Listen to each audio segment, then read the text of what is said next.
کیا ہے جہنم اور کون اس میں جائے گا. ٹھیک ہے نا. یہ تو ہو گئے مشرک.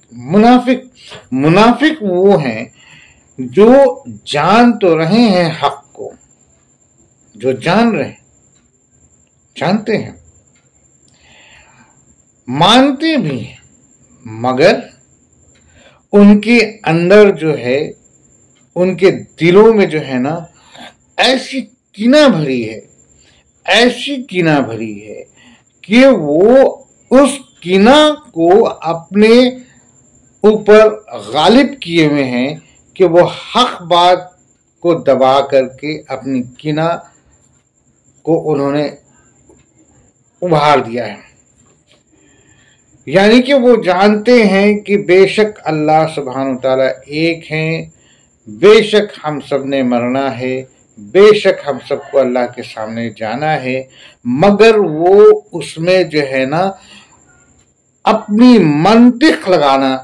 جو ہے کہ انہوں نے ایک بہت بڑا بد عمل شروع کیا. اپنی منطق، اپنا طریقہ، اپنا طور و طریقہ، اپنے طریقے سے جو ہے کہ اللہ کے کلام کو تبدیل کر دینا. ٹھیک ہے نا. اتنے ہی نہیں بلکہ اپنی اسی حسد کے وجہ سے، اپنے بغض کے وجہ سے اللہ کے رسول ہمارے آقا حضرت محمد مصطفیٰ صلی اللہ علیہ وآلہ وآلہ وصحبہ وسلم تسلیما کثیرا کی نافرمانی کرنا، ان کی بہرمتی کرنا. اور اس نافرمانی میں وہ اس قدر اندھے ہو گئے ہے نا کہ وہ اپنے عمل کو یہ بھی نہیں سوچ رہے ہیں، یہ بھی نہیں سوچے کہ یہ عمل کس طریقے سے ان کو مزید کفر میں گرفتار کرتا چلا جا رہا ہے اور اس کا انجام دوزخ ہے. ٹھیک ہے. تو ہمارے آقا حضور صلی اللہ علیہ وسلم جب مدینہ پہنچے تو سب سے زیادہ جو ہے ہمارے آقا حضور صلی اللہ علیہ وسلم کو جو ہے کہ جو تکلیف ہوئی اور سب سے زیادہ جو ان کے ساتھ پریشان کرنے والے جو تھے وہ منافق تھے. یہ منافق میں عموماً یہودی زیادہ تھے. یہودی کا معنی یہ ہوا کہ دیکھیے یہودی جو کہ اس بات کو مانتے تھے کہ اللہ کے نبی آخری نبی آئیں گے، جیسا کہ توریت میں لکھا ہوا ہے، اور تمام باتیں لکھی ہوئی انہیں یقین تھا، انہیں معلوم تھا کہ آخری نبی آئیں گے اور ان کا مذہب سچا ہوگا، اور ہم ان پر، وہ اس بات کو بھی مانتے تھے کہ ہم ان پر ایمان لائیں گے. ٹھیک ہے نا، ایمان لائیں گے. اسی طریقے سے نصارہ بھی مانتے تھے. ٹھیک ہے نا. اور یہی وجہ تھی کہ بہت سے یہودی اور نصارہ باقاعدہ مدینے میں آ کر کے بس گئے تھے اس یقین کے ساتھ کہ ان کے کتاب کے مطابق آخری نبی جن کا مذہب حق ہے، ہم نے ان پر ایمان لانا ہے، اور وہ ہجرت کر کے مدینہ میں ہی آئیں گے. انہیں یہ چیز تو ان کی کتابوں سے معلوم تھا، اور یہی وجہ تھی کہ وہ ایمان لائیں گے، اس نیت سے ہی مدینے میں آئے تھے. اچھا، اب میں تھوڑا سا اور آگے بھی بتاتے چلوں تاکہ بات کو اور کلیئر کٹ ہو، کیونکہ آنے والی جو آیت ہے نا، اس آیت میں اللہ سبحانہ وتعالیٰ نے منافقوں کے بارے میں اور منافقوں کی جو باتیں ہیں وہ اس میں آگے ملیں گی، تو تھوڑا سا ہم لوگ ان کے بارے میں سمجھتے ہوئے چلے. تو ہم لوگ اس بات پہ تھے کہ وہ منافق، وہ یہودی یا نصارہ اس وجہ سے مدینے میں آئے تھے. اچھا، اور بہت زمانے سے مدینے میں رہتے یہ یہودیوں کے اندر ایک تھا مسئلہ یہ کہ یہ پڑھے لکھے تو تھے ہی، عموماً یہ پڑھے لکھے ہوا کرتے تھے، اور اس کا وہ غلط طریقے سے فائدہ اٹھاتے تھے. اب غلط طریقے سے فائدہ اٹھانے کا معنی یہ ہوا کہ انہوں نے اپنی جو دین کی باتیں تھی نا، اپنے جو حق کی باتیں تھی نا، جو حضرت موسیٰ علیہ السلام پر جو کتاب اتری یعنی کہ توریت ہے نا، اس میں یہ تبدیلی کرنا شروع کر دی اور اپنے مفاد کے مطابق اس میں تمام چیزوں میں رد و بدل کرنا شروع کر دی تھی، ٹھیک ہے نا، اپنے مفاد، اپنا فائدہ، ٹھیک ہے نا۔ اب ان کے جو کہہ لیا جائے جو ان کے بڑے علماء وغیرہ ہوا کرتے تھے، ہے نا، وہ اپنے فائدے کے حساب سے جو ہے کہ باتوں کو بتا کر کے جو دوسرے لوگ ہوتے تھے جو ان سے مشورہ لینے کے لیے آتے تھے، جو دین کے بارے میں جاننے کے لیے آتے تھے، ان کو پلٹ دیتے تھے اور اپنا فائدہ نکال لیتے تھے اور ان کو حق سے روک دیتے تھے۔ اس طریقے سے ان کے ذہن پر بھی وہ باتیں آتی چلی گئی اور پشت در پشت جو ہے بات کا الٹا سیدھا چلن شروع ہو گیا ان کے مذہب میں، ٹھیک ہے نا۔ اچھا، یہ چلن جو شروع ہوا تو ان سب سے وہ اپنا جو فائدہ ڈھونڈتے تھے نا، جیسے کہہ لیا جائے کہ بڑے اچھے بزنس مین ہو گئے تو وہ بڑے امیر ہو گئے، مدینہ میں وہ بہت امیر ہو گئے، بڑے ان کے پاس مدینہ میں عموماً جو بھی یہودی تھے وہ دولت مند تھے، ان کی مضبوطی زبردست ہونے لگی، ہو گئی، ٹھیک ہے نا۔ یہاں تک کہ اس قدر مضبوطی ہو گئی کہ ہمارے آقا حضور صلی اللہ علیہ وسلم کی ہجرت سے پہلے وہ اب خواب یہ دیکھنے لگے تھے کہ میں مدینہ کا سردار ہوں گا، میں مدینہ کا سردار ہوں گا۔ اس وقت مدینہ کا نام دوسرا تھا، بائی دی وے یثرب نام تھا شاید، بائی دی وے میں کنفیوز ہو رہا ہوں ابھی۔ تو وہ جو ہے نا کہ وہ تو یہ خواب دیکھنے لگے تھے کہ میں مدینہ کا میں سردار ہوں گا، میں حاکم ہوں گا، اور ان کے بڑے مال اور دولت اور بڑے بڑے قلعہ ہوا کرتے تھے، انہوں نے اپنے تیار کر لیا تھا، ٹھیک ہے نا۔ بہرحال تو اب جب ہمارے آقا حضور صلی اللہ علیہ وسلم ہجرت کر کے مدینہ پہنچ گئے اور اس وقت مدینہ میں چند لوگ ایمان آلریڈی لا چکے تھے، اور مدینہ آنے سے پہلے حضور صلی اللہ علیہ وسلم نے جو اس سے پہلے عمرہ کرنے کے لیے مدینہ کے لوگ جب مکہ پہنچے تھے تو باقاعدہ حضور صلی اللہ علیہ وسلم نے ان سے وعدہ لیا تھا کہ جب میں آؤں گا تو تم جو ہے کہ میری بات کو مانو گے، اور بہت ساری مزید باتیں تھیں۔ تو بہرحال وہ ساری چیزیں ہو چکی تھیں۔ جب حضور صلی اللہ علیہ وسلم ہجرت کر کے وہاں پہنچے تو وہ جو ہے کہ ہمارے آقا حضور صلی اللہ علیہ وسلم کو وعدے کے مطابق ہے نا اپنا سردار انہوں نے بنایا، ٹھیک نا۔ اچھا، اب ایک بات میں اور بتا دوں، سردار تو بنائے ہمارے آقا حضور صلی اللہ علیہ وسلم نے آتے ہی جو ہے کہ بے شک وہ جو ہے کہ وہ وہی سردار تھی، اللہ نے ان کو بنایا ہی یہ پوری دنیا کا سردار، ٹھیک ہے نا۔ تو ظاہر سی بات ہے ان کا جو مین فرسٹ پوسٹ جو ملا ان کو مدینہ میں ملا، ٹھیک ہے نا۔ تو جتنے بھی آپ کے انصار تھے انہوں نے ان کو وہ اپنا سرداری پوسٹ دیا کہ آپ ہمارے سردار ہوں گے۔ تو اب اس چیز سے جو یہودی تھے نا وہ جو ہے کہ ان کا دل پہلے بدلا کہ ہم سردار بننے کی خواب دیکھ رہے تھے، ہم سردار بننے کی سوچ رہے تھے، ہم سوچ رہے تھے کہ میں مدینہ کا سردار بنوں گا اور ان کو جو ہے کہ اپنے اکارڈنگلی چلاؤں گا۔ اب دیکھیے اس میں بھی اللہ تعالیٰ کی بہت بڑی حکمت تھی کہ عین وہ ٹائم تھا جب ہمارے آقا حضور صلی اللہ علیہ وسلم مدینہ پہنچے، اگر وہ نہ پہنچتے یا پھر شاید دیر سے پہنچتے تو یہ یہودی جو ہیں کہ باقاعدہ وہ بالکل اس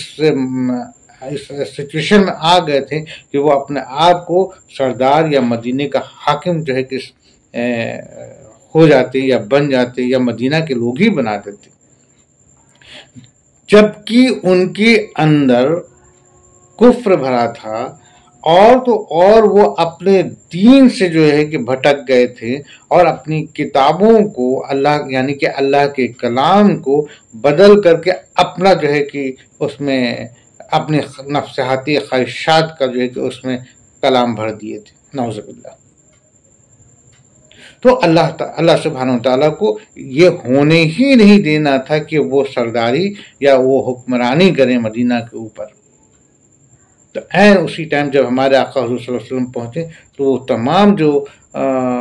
یہودی کہہ لیا جائے کہ وہ تو کھلبلا گئے کہ ارے یہ کیا ہوا۔ لیکن لیکن وہ اس کے باوجود بھی، جیسا کہ ہم نے پہلے آپ کو پہلے کی آیتوں میں بتایا کہ یہ جو پھر یہودی جو تھے نا، یہ پھر ایسی سچویشن کو بھاپتے ہوئے، اب کیسے بھاپنا میں ابھی بتاؤں گا، کہ یہ 3 حصے میں بڑھ گئے. 3 حصے کا بڑھ گئے مانے کہ ان میں جو ہے کہ 3 طرح کے خیالات ہو گئے، 3 گروپ میں بڑھ گئے. ایک تو وہ ہو گئے جو بالکل کھل کر کے سامنا جس سے دشمنی کرتا تھا، ٹھیک ہے نا. دوسرا وہ جو مسلمانوں کے ساتھ مل کر کے مسلمان بن کر کے، ٹھیک ہے نا، مسلمانوں کی صف میں، نماز کی صف پہ کھڑے ہو کر کے، مگر اندر جو ہے کہ بغض رکھتا تھا اور سازش کرتا تھا، ٹھیک ہے نا. اور تیسرا وہ جو کہ زبان سے جو ہے کھل کے بولتا تو تھا اناپ شناپ، برا بھلا، ہے نا، لیکن پھر بھی رہتا تھا مسلمان کے درمیان میں، ٹھیک ہے نا. تو یہ اس طریقے سے 3 ہو گئے. اب ان 3 میں جب ہمارے آقا حضور صلی اللہ علیہ وسلم جو ہیں کہ وقت کے ساتھ ساتھ ہم لوگ جب حضور صلی اللہ علیہ وسلم کی سیرت پر نظر ڈالیں گے تو شاید ساری باتیں اور کلیئر ہوں گی. ہم پوری باتیں اگر ابھی یہاں پہ بتانے لگے تو بہت لمبا طویل ہو جائے گا. دیکھیے ابھی ہم اپنے آیت پہ بھی نہیں آئے، اتنا وقت ہو گیا. تو بہرحال تو ہمارے آقا حضور صلی اللہ علیہ وسلم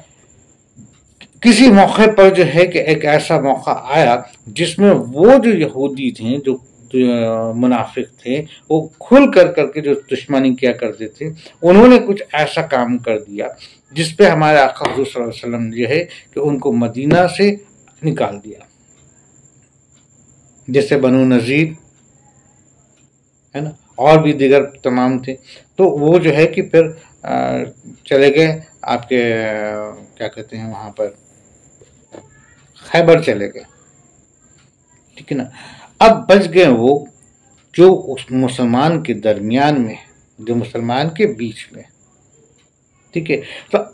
اب جو بیچ میں ہے وہ کیا، ان میں 2 طریقے ہیں. ایک جو منہ سے بد زبانی کرتا ہے، اور ایک جو دل میں سب کچھ رکھتا ہے اور بغض کا رکھا ہوا ہے، ٹھیک ہے نا. اچھا ایک بات اور میں کلیئر کر دوں، یہ ان کے اندر بغض آنے کی وجہ بھی ایک تھی، جو خاص وجہ تھی، وہ یہ کہ ان کے ذہن میں یہ تھا کہ آخری نبی جو آئیں گے وہ بنی اسرائیل کے خاندان سے ہوں گے، یعنی کہ حضرت اسحاق، حضرت ابراہیم علیہ السلام کے دوسرے بیٹے حضرت اسحاق علیہ السلام، حضرت یعقوب علیہ السلام، حضرت یوسف علیہ السلام، ہے نا. اس طریقے سے جو ہے انہی کے خاندان، انہی کے سجرے سے آئیں گے، ٹھیک ہے نا. ہو گیا الٹا، ان کے سوچ کے اگینسٹ ہو گیا کیا کہ حضرت ابراہیم علیہ السلام کے پہلے بیٹے یعنی کہ حضرت اسماعیل علیہ السلام کے خاندان سے ہمارے آقا حضور صلی اللہ علیہ وسلم ہو گئے، ٹھیک ہے نا. تو ادھر حضرت اسحاق علیہ السلام کے خاندان سے بہت سارے نبی ہوئے، اور ادھر حضرت اسماعیل علیہ السلام کی طرف سے صرف ایک نبی ہوئے. لیکن اللہ کی حکمت، اللہ تعالیٰ کا انصاف دیکھیے کہ یہ تمام نبیوں کے امام ہو گئے، تمام نبیوں کے امام یعنی کہ سردار ہو گئے، سب سے بڑے ہو گئے. تو یہ چیزیں ان کو جو ہے نا کہ مین کھائی جاتی تھی، اور یہ ان کے اندر بغض آ گیا تھا. سب کچھ جانتے تھے پھر بھی بغض پال لیے انہوں نے. ان کے اندر ایک شیطان نے اس طریقے سے ان کے اندر بغض ڈالا کہ وہ بغض تب سے لے کے آج تک ہے اور قیامت تک رہے گا. بہرحال تو جو ہے نا کہ جو کھل کے جو سامنا کرتے تھے تو حضور صلی اللہ علیہ وسلم کے خلاف تھے، ہے نا، وہ تو ایک کہہ لیا جائے کہ وہ خود اپنے معاملات میں پھنس گئے، اور ہمارے آقا صلی اللہ علیہ وسلم نے ان سب کو مدینہ سے نکال دیا، اور وہ سب جو ہے کہ خیبر میں چلے گئے، ٹھیک ہے نا. بعد میں خیبر بھی ہمارے آقا صلی اللہ علیہ وسلم نے فتح کر لیا، ٹھیک ہے نا. بعد میں جو ادھر اندر میں جو تھے، یہ اندر والے جو ہے نا کہ بڑے خرافات کرتے تھے، بڑے خرافات کرتے. ایک تو وہ جو اندر چھپے ہوئے تھے، منہ سے بولتے بھی نہیں تھے، کسی کو پتہ بھی نہیں چلتا تھا کہ یہ تو منافق ہے. جیسا کہ ہم نے تبوک کے موقع پر ابھی پچھلے پارٹ میں ہی بتایا کہ 14 منافق جو تھے بنو تمیم کے، وہ حضور صلی اللہ علیہ وسلم کے پیچھے چڑھ گئے، اور حضور صلی اللہ علیہ وسلم ایک ٹیلے پہ یعنی کہ ایک پہاڑ کے اوپر میں تھے اپنے لشکر کو دیکھنے کے لیے. تو وہ اس ارادے سے چڑھے کہ ہم حضور صلی اللہ علیہ وسلم کو پیچھے سے ڈھکیل دیں گے، مگر ہمارے آقا حضور صلی اللہ علیہ وسلم عین وقت پر جو ہے کہ پلٹ گئے، پلٹ کے دیکھے تو دیکھے کہ یہ لوگ چلے آ رہے ہیں، تو ان کے ساتھ جو ہے کہ حضرت حذیفہ رضی اللہ تعالیٰ عنہ تھے، حضرت حذیفہ رضی اللہ تعالیٰ عنہ نے بھی ان کو بگڑا، یہ کیا ہے، کون ہو تم لوگ، کیوں آ رہے ہو؟ تو بہرحال ہمارے آقا حضور صلی اللہ علیہ وسلم نے ان حضرت حذیفہ علیہ السلام کو بتا دی کہ دیکھو یہ لوگ تھے جو ہمارے قتل کے نیت سے آئے تھے، مگر اللہ نے ان کے اندر ایسے ہیبت ڈالی کہ وہ بھاگ کھڑے ہوئے۔ بہرحال ٹھیک ہے نا، تو یہ اس طرح کی بات ہوئی۔ اس کے بعد وہ جو تھے باقی جو دوسرے ٹائپ کے جو منافق کہہ لیا جائے، یہودی جو تھے، وہ کیا کرتے تھے کہ وہ مسلمانوں کے ساتھ تو رہتے تھے، لیکن مسلمانوں کے اندر کچھ نہ کچھ بول کے، کچھ نہ کچھ خلاف بول کے، حضور صلی اللہ علیہ وسلم کے خلاف بول کر کے، جگہ جگہ موڑ موڑ پہ جہاں پہ ضرورت پڑی انہوں نے کچھ نہ کچھ انبن بول کر کے مسلمانوں کے اندر ایک طرح کا فساد پیدا کرنے کی کوشش کرتے تھے، مسلمانوں کو کمزور کرنے کی کوشش کرتے تھے، مسلمان ناکام ہو جائے، مسلمان جو ہے کہ شہید ہو جائے، مسلمان شکست کھا جائے، وہ اس طاق میں رہتے تھے، ٹھیک ہے نا۔ تو یہ رہتے تھے، مگر ان کی پھر بھی یہ مجبوری تھی۔ اب آپ کہیں گے کہ بھائی آخر وہ کیا وجہ تھی کہ پھر وہ جو ہے کہ مسلمانوں کے ساتھ کیوں رہتے تھے اگر وہ مسلمان کے دشمن ہی تھے؟ تو مجبوری ان کی یہ تھی کہ ایک تو یہ کہ ان کی جو مدینہ میں جو بنی بنائی ساکھ ہے وہ ساکھ ختم نہ ہو، وہ ساکھ جو کہ پھر نکال دیے جائیں گے، باہر کر دیے جائیں گے، پھر کون ان کو پوچھے گا؟ کوئی نہیں پوچھے گا، ان کی ساکھ ختم نہ ہو، ایک بات۔ دوسری بات یہ تھی کہ انہوں نے جو اپنے مال اور دولت اور اتنے جو اکٹھا کیے ہوئے تھے پورے مدینہ میں، اتنے جو ہے کہ قلعے اپنے بنائے ہوئے تھے اور اپنی اتنی دولت جو اکٹھا کی ہوئی تھی، اتنے فصل بنائے ہوئے تھے، اگر مدینہ ان کو چھوڑنا پڑے گا تو یہ سب کچھ چھوڑنا پڑے گا۔ دو بات۔ تیسری بات یہ کہ خود انہی کے گھر کے انہی کے اولاد، ان کی بیویاں، ہے نا، کٹر مسلمان، پکے مومن، ایسا بھی ہوا ہے۔ عبداللہ ابن ابی ابن سلول، منافقوں کا سردار، جو رہتا تو تھا مسلمان کے ساتھ، ہے نا، اور تھا پکا منافق، اس کا بیٹا پکا مومن، پکا مسلمان، سوچیے، ان کی بیوی پکی مسلمان۔ تو اب جو ہے کہ اس طریقے کے جو منافق تھے وہ یہ سوچتے تھے کہ اگر ہم خلاف جائیں گے تو ہم تو اپنی بیوی اور اپنے بچے جو ہیں کہ ان سے بھی ہم ہاتھ دھو بیٹھیں گے۔ تو یہ تین مین خاص وجہ تھی جو منافق مدینے میں تھے اور حضور صلی اللہ علیہ وسلم کے ساتھ تھے یا مسلمانوں کے ساتھ تھے، ان کو یہی تھا کہ ہم اپنا جو ہمارا ایک بنا ہوا ہے رتبہ وہ کھو نہ جائے، دوسرا یہ کہ ہمارے جو بھی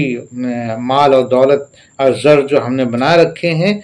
وہ بنا رہے، اس سے ہم کہیں چھوٹ نہ جائیں یا وہ ہم سے ہمارا برباد نہ ہو جائے، اور تیسرا یہ کہ ان کے خود جو اپنے جو مسلمان ہیں اور پکے مومن ہیں وہ جو ہے کہ ان کے خلاف نہ ہو جائے۔ سب ان کے خلاف ہو جائے گا تو ان کو کون پوچھے گا؟ کوئی نہیں پوچھے گا۔ تو ہمارے ڈر سے جو ہے کہ چپ چاپ جو ہے کہ مسلمانوں کے ساتھ رہتے تھے، لیکن موقع ملتے ہی جو ہے کہ مسلمانوں کے ساتھ غداری کرتے تھے اور کینہ رکھتے تھے۔ تو اب ہم آتے ہیں اپنی آیت پر۔ تو یہ جو آیت 57 ہے، یہاں پہ جب اللہ سبحانہ وتعالیٰ فرما رہے ہیں اگر یا کوئی بچاؤ کی جگہ یا کوئی غار یا کوئی بھی سر گھسانے کی جگہ پالیں تو ابھی اس طرح لگام توڑ کر الٹے بھاگ چھوڑیں، یعنی کہ یہ جو ان کے اندر یہ جو تین چیز کا خوف ہے، اگر یہ تین چیز ان کا مطلب کہ ان کو مل جائے، ہے نا، اور ان کو کوئی ایسا جگہ مل جائے جس سے کہ یہ تینوں چیزیں بچا لے تو ابھی مسلمانوں کا ساتھ چھوڑ دیں، ہے نا، یا خود کو کسی غار میں چھپا لے یا خود کو چھپ جائیں، ہے نا، اس طریقے سے جو ہے کہ اپنے آپ کو، اپنے مال کو، اپنے رتبے کو، اپنے پوزیشن کو جو ہے کہ یہ بچا لے اور غار میں چھپ جائے، مسلمانوں کا ساتھ نہ دیں، جو ابھی مجبوری بنی ہوئی ہے،